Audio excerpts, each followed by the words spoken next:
Wih, gara-gara satu postingan jadi rame banget nih. Kenapa Andri? Ini lihat orang pada debat di sosmed, heran gua. Wah, kenapa tuh di tema hari ini? Udah bahasanya sekarang gimana? Boleh juga tuh, mumpung 1 Juni kita rayakan sebagai Hari Pancasila. Ini adalah hari tercetusnya 5 prinsip dasar bernegara. Tapi kenapa sih sampai-sampai kita perlu merayakan kelahiran Pancasila? Kamu wajib tahu.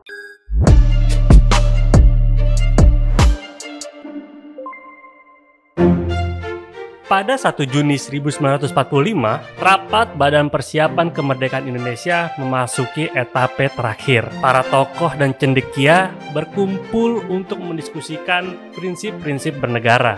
Tokoh-tokoh seperti Muhammad Yamin, A.A. Maramis, Agus Salim, Bung Hatta, dan Bung Karno hadir di sidang BPUPKI. Selama beberapa hari, para tokoh ini saling lempar ide dan argumentasi. Di penghujung sidang, pada 1 Juni, giliran Bung Karno yang menuju podium utama. Dengan sintesis hasil diskusi para tokoh, Bung Karno lantas menawarkan 5 prinsip dasar bernegara. Usai sidang, usulan Soekarno tersebut lantas digodok lagi oleh 9 orang. Mereka disebut sebagai Panitia 9 dan bertugas untuk menetapkan dasar negara dan pembukaan Undang-Undang Dasar.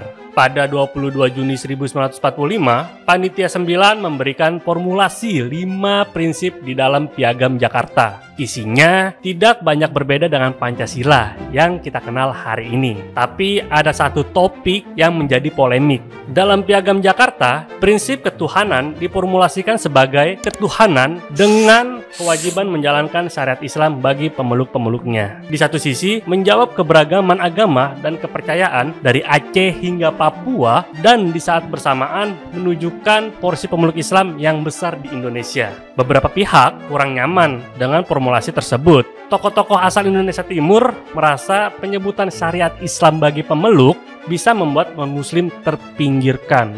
Padahal perjuangan kemerdekaan dilakukan semua suku bangsa, apapun agamanya.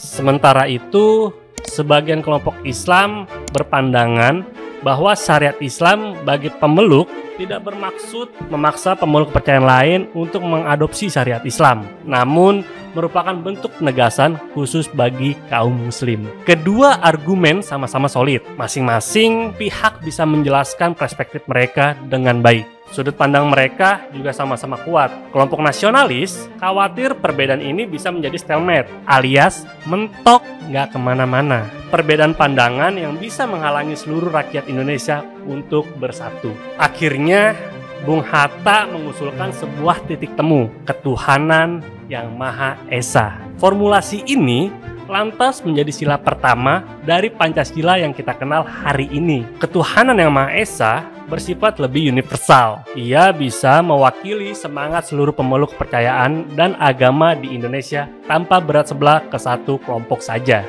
Konsensus ini bukan hanya susunan kata atau makna diksi. Ia mengilustrasikan kebebasan berpendapat kelompok minoritas, sekaligus jadi cerminan kebesaran hati mayoritas. Bahwa pada akhirnya perlakuan setara bagi seluruh bangsa Indonesia, apapun latar belakangnya, menjadi hal yang paling utama.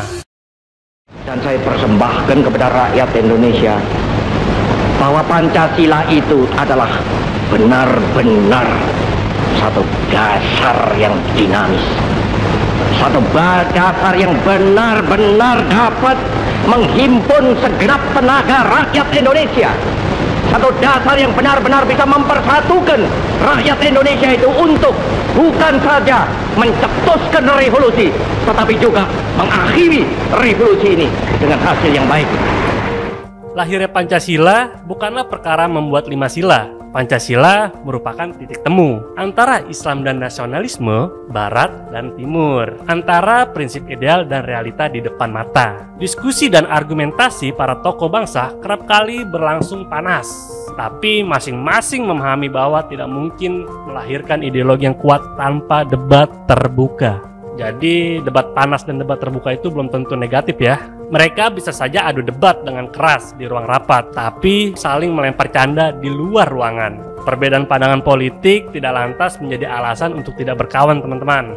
Sekarang, kita bisa gak tuh ngikutin mereka, para tokoh bangsa? Adu pendapat tanpa jadi bawa perasaan, atau istilah KT, baper. Apa levelnya masih saling ngotot? Atau mau menang sendiri? Jangan ya. Jadi kita harus mencontoh tokoh bangsa. Kita bisa berbeda-beda namun tetap bersatu. Itu semua bukan hadiah, tapi hasil dari keberanian para tokoh bangsa untuk meninggalkan ego kelompok demi sebuah tujuan besar, yakni kemerdekaan. Hari ini zaman medsos, debat politik, dan echo chamber ego masing-masing, masihkah kita punya keberanian yang sama? Selamat hari lahir Pancasila. Semoga kita nggak cuma hafal, tapi juga menghayati.